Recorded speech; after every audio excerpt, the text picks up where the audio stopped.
Ndiyabulisa kootata befundisi, kootata bonke, koomama, kwabantu abatsha neKing's Church ngegama lenkosi uJesu. Amen. Ndiyabulisa ebandleni ngegama likaYesu. Amen. Ndicela ke sifumane izwi lenkosi kuMateyu chapter 2. Siqala ufunda ke kuverse 10. Mateyu. Ndifuna ibiza ngesilungu because isilungu sikhe sabhitha umfundisi last week. Ufuna ukuthi convictional wathi khona fisher.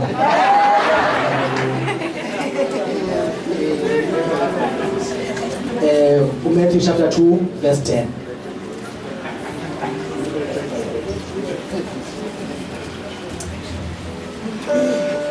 We're reading from the book of Matthew chapter 2 verse 10. When they saw the star, they rejoiced with exceeding great joy. And when they came into the house, speak to us through your word once again, for the glory of your name. Amen. Hallelujah. Ezizazi ke ezibangcwele. iBhayibheli iyayichaza bazasuka eMpumalanga. Kuthiwa ke zazikhokhelwa inkwenkwezi. And ke into ensikelelayo mandivele ndiye kuyo ngeyobana njengobana zisiza ziyokhangela lowo uzelweyo kuthiwa zaziphethe.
anytime.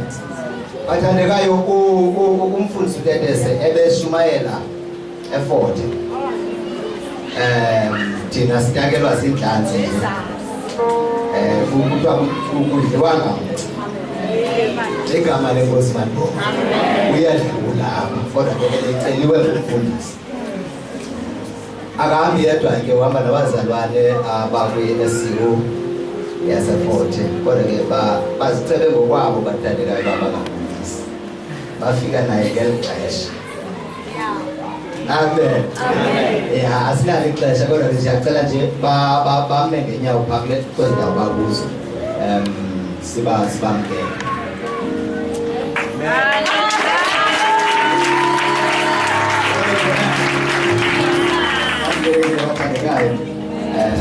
Siyayazi balina ngoba laba kumtshane ningaphinda nize ngenye igama lenkosi Mandlovu. Asizuleba saxesha sizawubiza umkhosi kaThixo umfundisi Tetese eze ngaphambili azoshera loo nto uThixo ayibeke enhliziyweni yakhe. Kwahlalwa phansi kwahlelwa khona kwagqitshwa khona lempilo yami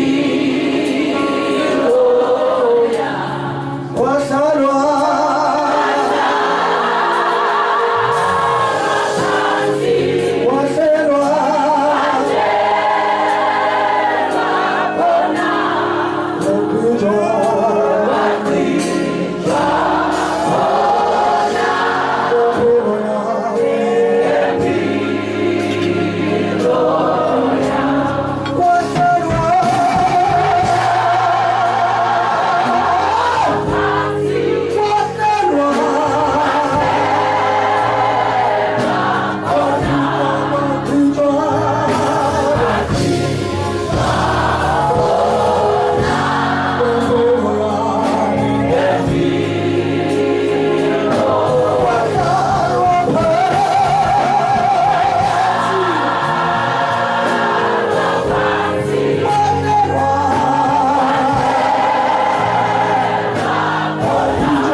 abefundisi abakhona phakathi kwethu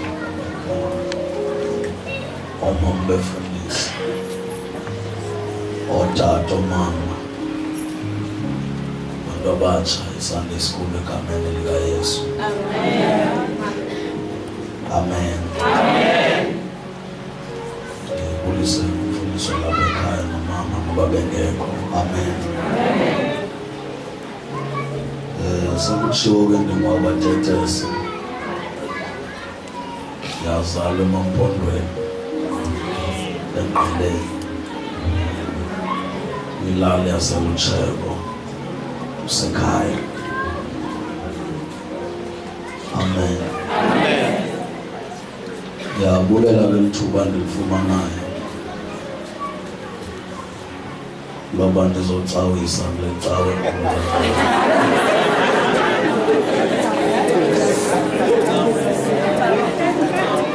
Amen. Akulanga kucawise caweni yomfundisi omazi kunamandla xa ecawisa. Kodwa ke siyamthemba uThixo uzosinceda. Amen. Uyangiqaphela banothukile ngiyoyika. Haleluya. Umfundisi walapha ekhaya ngiyamazi kakhulu, ungicelile ukuthi mabe khona. Yabanhle loo nto kulo. Haleluya. Ukuthi ngizocawisa ecaweni yami. Amen. Njengoba esitsho umfundisi apha ngaphambili ukuthi ndafika. Haleluya. Ndafunda ke izinto ezininzi kumfundisi walapha. Amen. Kulapho ndafunda khona ukuthi i-character yomuntu ocawisayo iba njani. Haleluya. Ukuthi nokucawisa ukuthobeka oku kumele ufikeleleke ebantwini abangekacawisi. Amen. Ecawe. Exodus 14 sivale cawe verse 1. Asifunde lo ngasesifanele.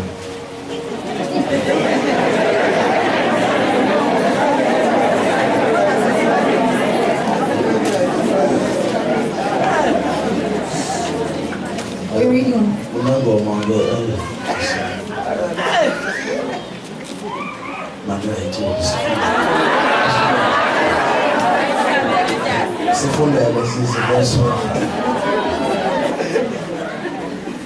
We're reading from the book of Exodus chapter 14, entitled God Instructs the Israelites in Their Journey.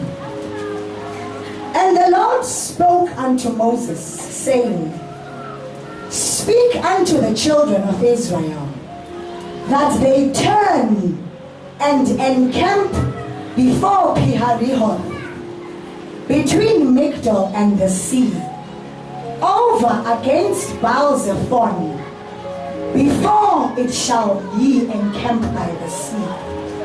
Verse 15. And the Lord said unto Moses, Wherefore criest thou unto me? Speak unto the children of Israel, that they go forward. Amen. Let's stand as a God bless our food before we eat in the mighty name of Jesus Christ. Amen.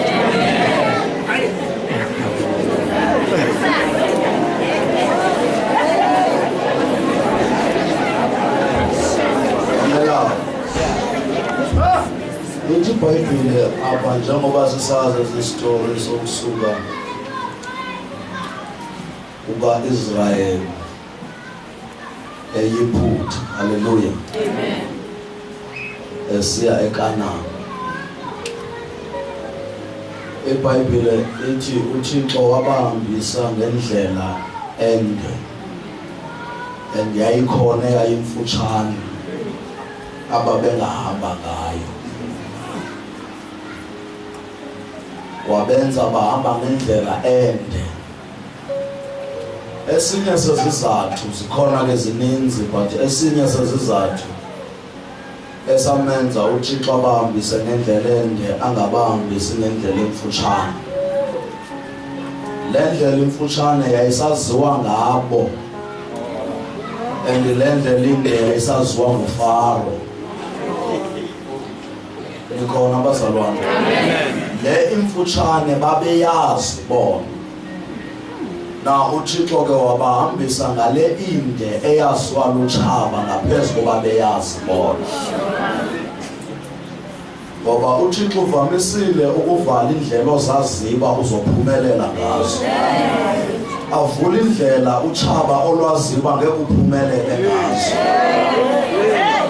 Haleluya.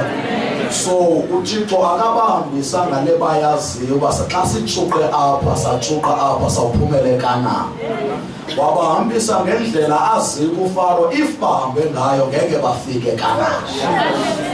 Na uFaro xa ebalandela akabalandeli ngoba enamahasha agijimayo. Ubalandela ngoba bazi kukhona apho ngeke badlule khona. Ngoba naye Faro zange adlule khona. Haleluya.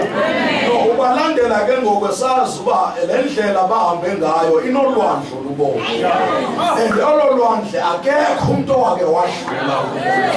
Kanti engazi ba uThixo ufuna udlulisa abantu bakhe apho engazange wadlula. Haleluya. Now bathe xa befika ke ngaselwandleni olubovu. Amen. Bona uIsrael haleluya wayejahile ukuzibona selelwelile ulwandle. Wayengxamile ukuzibona sengapha kweproblem. Wayengxamele ukuzibona seleyidlulile iproblem. Now uthi ke ngokuThixo apha ku chapter 14 ku verse 1 Moses ixelela uIsrael abuye umva. Akwenzeki ke ukuthi wabuye umva ungakhange ungxamele phambili. Ungathi wabuye umva uyakhuzwa. Uthi ukuthi sowungxame kakhulu. Uthi ke ngokuThixo Moses baxelele babuye umva. Before my well problem ake bakhembe before you. Abangayiweli bengaqalanga bafeyisana naye. Abangayibeli la problem bengaqalanga bake bahlala insuku bejongene nayo. Isizathu sobathi mababuye umva yinto uFaro bengekafeli entabeni. So mababuye umva desufaro avele. Angeke bawele uFaro engababonanga. Akavele uFaro ababone ukuthi bawela njani.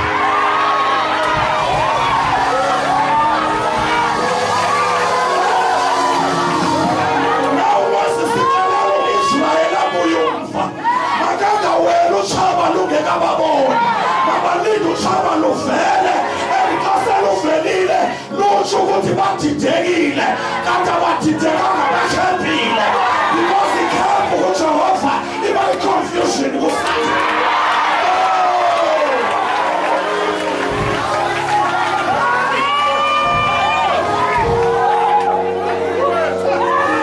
Wakalala babuye abakwazi uwela inhlaba singaboni. Hallelujah. Ngizomxelela loo nto namhlanje ukuthi breakthrough yakho ikhona. Kanti uJehova uthuleka into eyi-one. Kunabantu abangekakunothisi. Kunabantu abangekakuboni. Kunabantu abangekahleli. Kunabantu abangekakuphumeleli. Usalinde abo bantu ukuthi babanothise. Bathi udidekile kanti awudidekanga ukhembile.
So that you show it to break through. Because I'm never understand the breakthrough. Never last it been through. Now I was thinking been through. When Subaga do this for the breakthrough. Because it don't have about the breakthrough by comparing and the Obuya.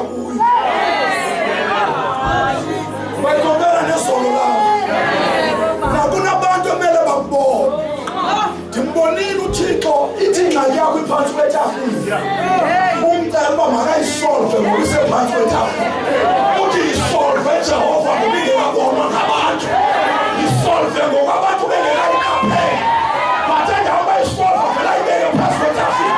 Ayiveze ebantwini.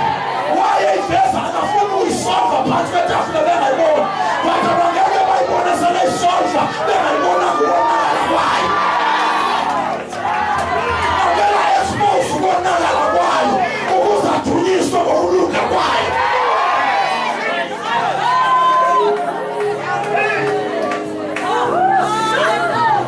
Umuthixo kasiyeke isimo sibenyeke. Athula siyeke sibenyeke. Abengathaka kunakanga abengathaka kufa. Timbonile umuthixo kawathula amasotsha limale empini. Athi selimele afa wathula. Selefile anuka wathula. Selenuka abola wathula. Selebonile ngamathambo wathula. Selengamathambo oma wathula. Selomile abasikathathu wafela. Wathi wesekile ukaprofeta.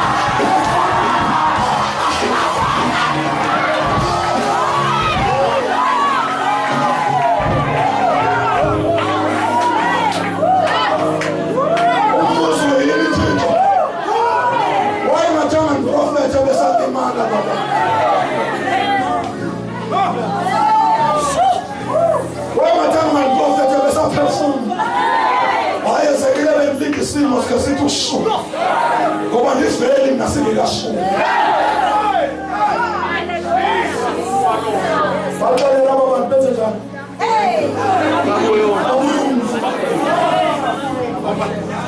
Ujahe kakhulu.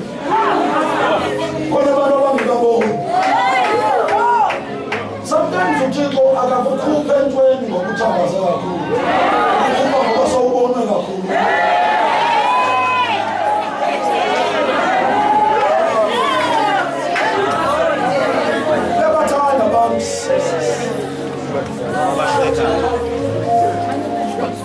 Uyaxelelwa ngenyimini Yesu Lazaro yagula akayi. Ndodwa bangabe bengekho bantu. Sebeyile bezofika ugqirha yedwa. Wathi makafe kubizwa umakhelwane. Makafe kubuye uthathe umcimbi. Makafe kubuye uthathe baba. Kayifika. Akathi Thixo ndive ngoba uLazaro bethandaza kakhulu. Uthi ngenxa yaba. Ngenxa yaba bantu sebekhonsekile. Ngenxa yaba bantu sebehlekile. Ngenxa yaba bantu sebephawashita. Ngenxa yaba bantu sebembonile. Give a cause. Ngenxa yaba bantu. Nawe Thixo uzakuphakamisa ngenxa yaba bantu. Ngenxa yaba bantu.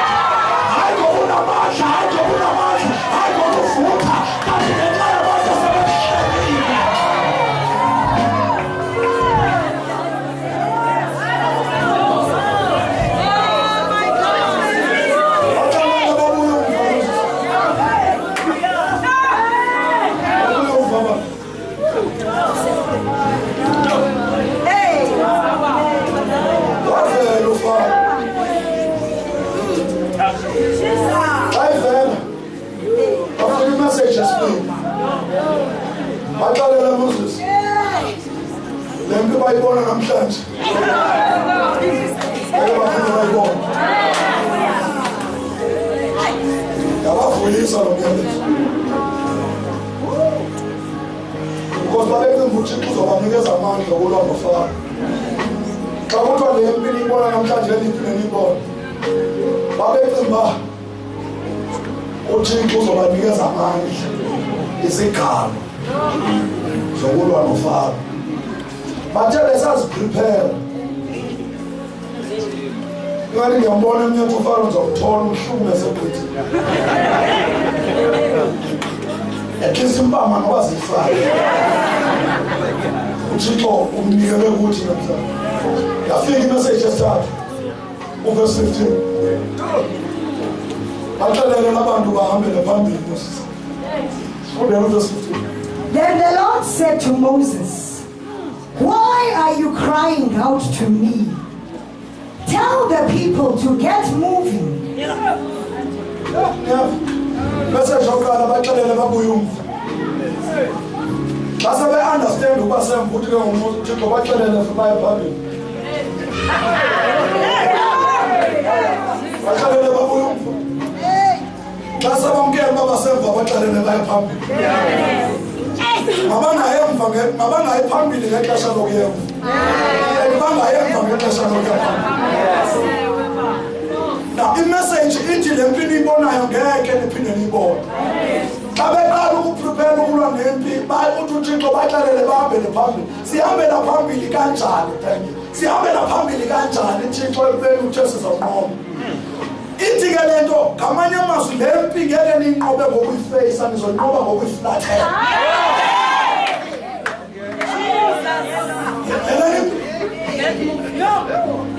Anuziyohlula ngoba nijongene nayo, nizoyihlula ngoba niye nayiflathela.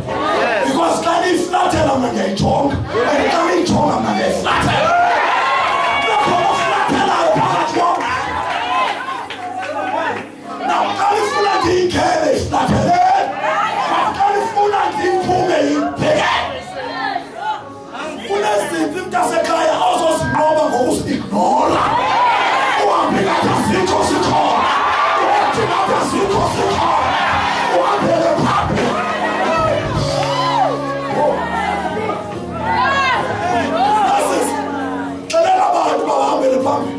Ngokufana bazumnqoba ngesigaba, bazomnqoba ngokum-ignora.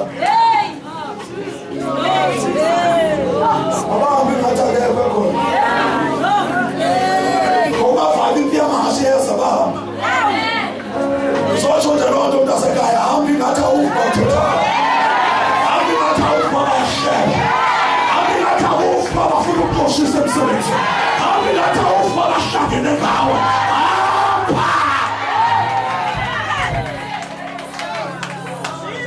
Ojongene nayo ngeke uyohlule ngokubafeyisa, uzoyohlula ngokuba-ignora.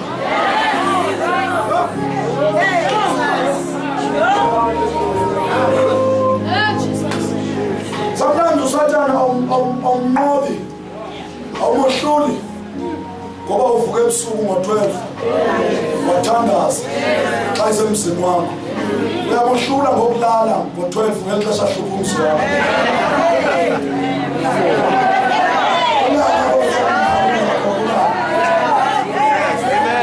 Abona mna kwanga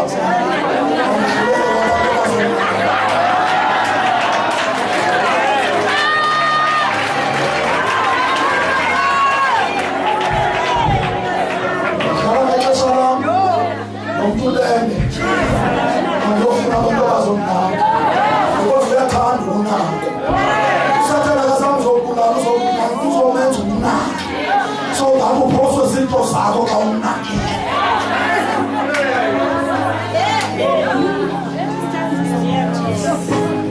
Baxelele bahambele phambili. Le mpi bazoyihlula ngokuyi-ignore, bazoyihlula ngokuyiflathela. Uthi uThixo impi akuyona eyam, ayikuyona yakho eyam. Ngamanye amazwi phuma empini ndingena, ngena ndiyaphuma, phuma ndiyangena, ngena ndiyaphuma, phuma ndiyangena, ngena ndiyaphuma. Andingena empini ngokundibise kakhulu, ndingena ngokuphume kakhulu.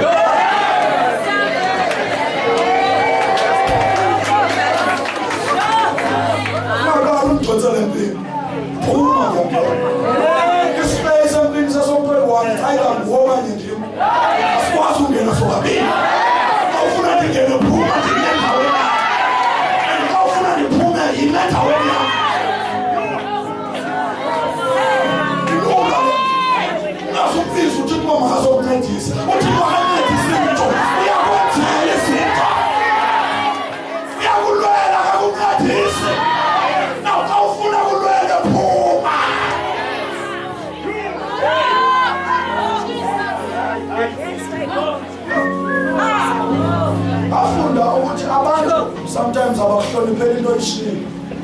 Awuhloniphela into ongayishongo ngexesha lefana ukuyishongo.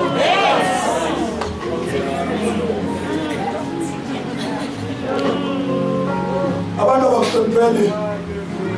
Hallelujah. Amen. Into oyithethile. Awuhloniphela into ongayithethanga ngexesha lefana ukuyithethanga. Yes, Lord. Amen. Abantu abakuhlonipheli amandla abafezele wona. Bakuhloniphela amandla ayawagcina ngexesha lefana wafezele. Wafeza usisilima kanti namandla.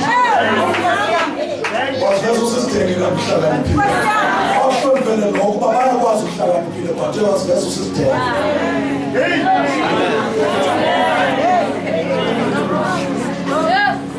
Abanye abantu bakuhloniphela into yoba uye wabasikelela lapho befana ubaqalekise khona. Kanti siyamhlonipha lo mama. Bakuhloniphela uba uye wababulisa apho befana ubaflathela. Siyamhlonipha. Ezinye izinto ziqondwa kukulima hayi kukuhlakanipha. Because ekulimeni bakho uJehova uveza ukuhlakanipha. Ukuhlakanipha kwakho uyadideka uba makafezele uJehova.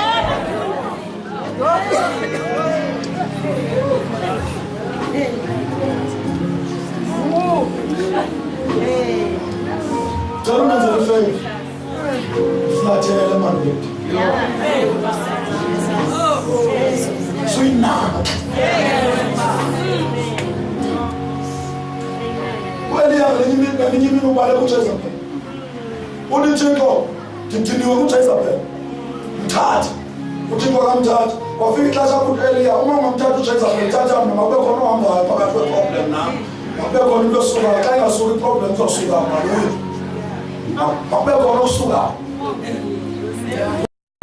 Susan a problem to chase up. I was so now Susan now. Because who can clash up with figure like calling and get up in my soul? Move back on no fair way. Because you did you in the I figure I wasn't figuring force and then I figured I wasn't forced to travel because I'm not was on the place of London. I think it was my man and I'm not chase up and I'm not chat away.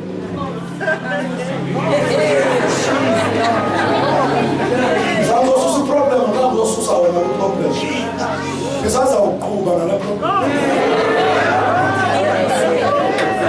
So many years ago, the food, so many years stamina, so many problem.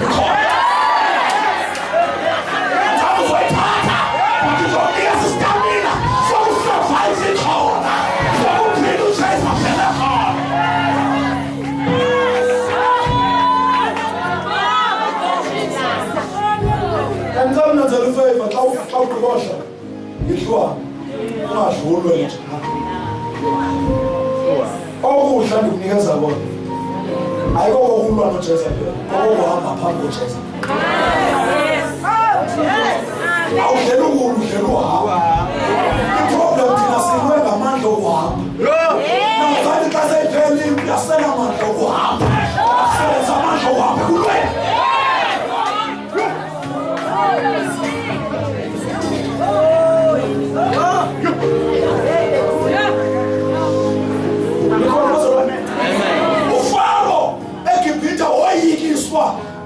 Kuba fit kwabantwana bakwaIsrayeli wathenda manje wakastrong afit azosoyisa kanti lama abufit aboyikayo bababulo bokuphume lenze futhi bona ubufit ukubabelulwe ngabo babuhamba hayi forulwa.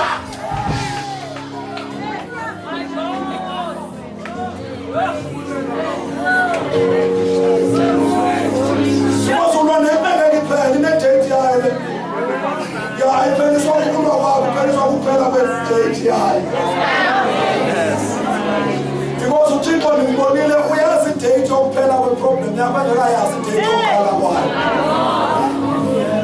Ubala yazi yokuphela engekayazi yokuqala. Ngenxa wathi usahlekayo usemnandi usajabule seyazi idate yokuphela kwento yokukhalisayo usahleka.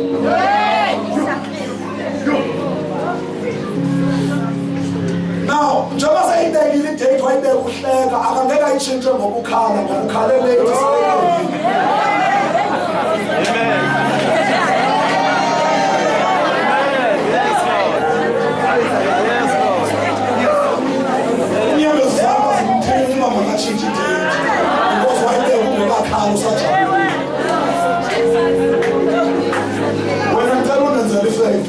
Move on.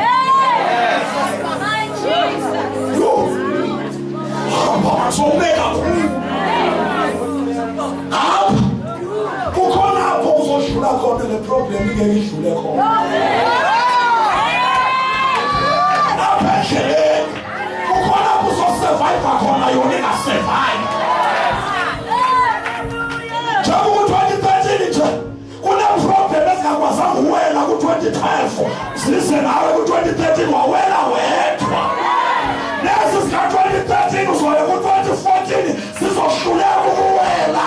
Uwele wedwa. Apha sikhona. Ukhona bonke sihlule khona.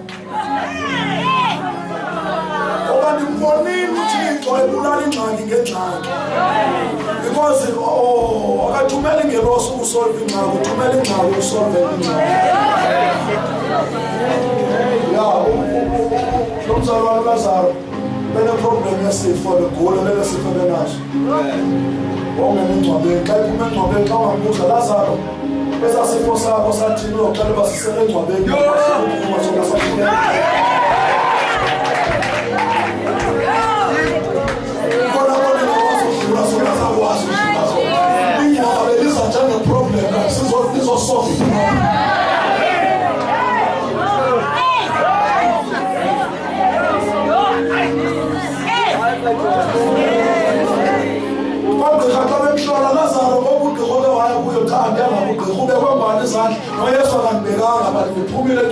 Isifo sohluleka umuntu.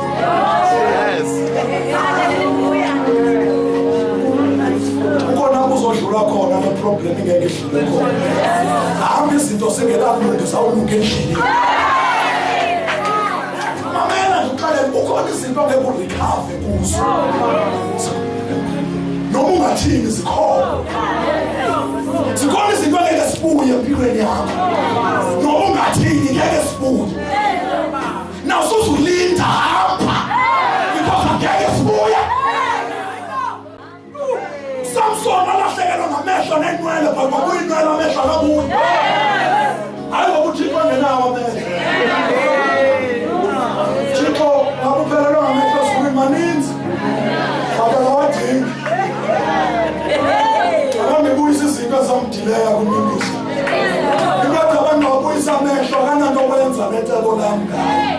Nawe izinto zingekabuya sinanto okwenza neteko kaThixo ngawo. Siswa sinezidileya, siswa sineziphazamisa, ingakho zingekabuya. Hamba ngezi sibuyileyo.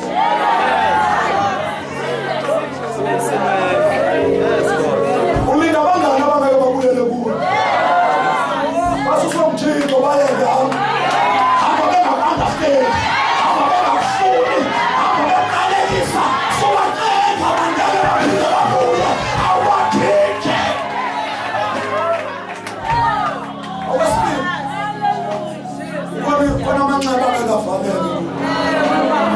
Ukuze uyesu uzokuxelela. Waphuma engcwabeni. Umqolo uvalekile. Nala evalekile phakathi. Inyawo nasephambili akavalekile.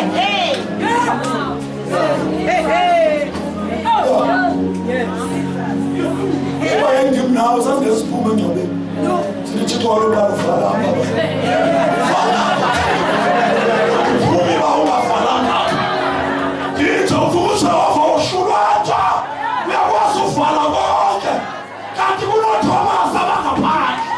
Abangeke bakholwe bakulafana. Abangeke bakholwe bakulafana. Hey! Ngeke kuvaleka i-evidence.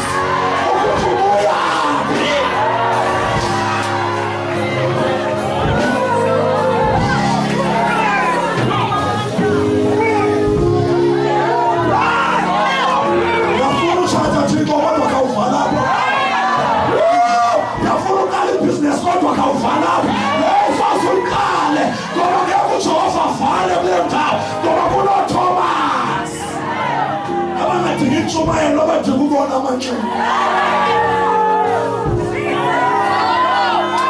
Abangeke basindiswa nge-revelations, abazosindiswa ngokubona amantshini.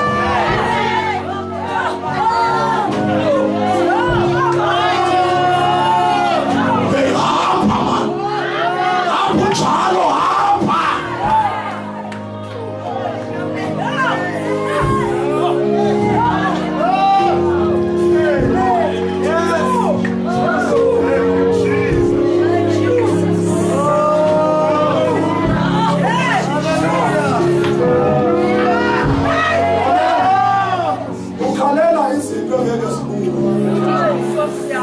Where's why you keep on?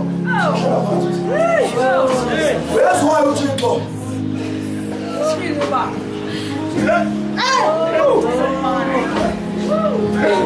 Bayingekho ke bangcwele siyabulela masicele utata wethu uNabuskei azosivalela ngokuthandaza nofele. Ndiyamethemba ndiyamazi owandifela eKalvari ndiyamthanda ndinike kuye owandifela eKalvari akasose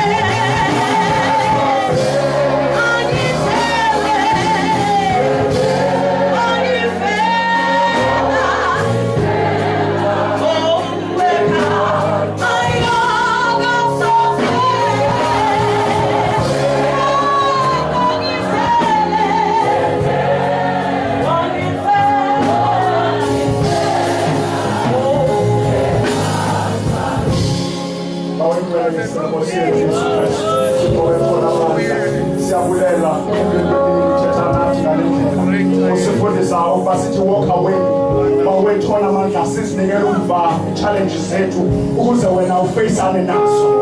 Phina Nkosi uthetha kakuhle ukuthi masingagweshini i-background yethu ngoba ukuze icebo lakho likwazi ukuvela bekumele bakwenzeke ngolu hlobo.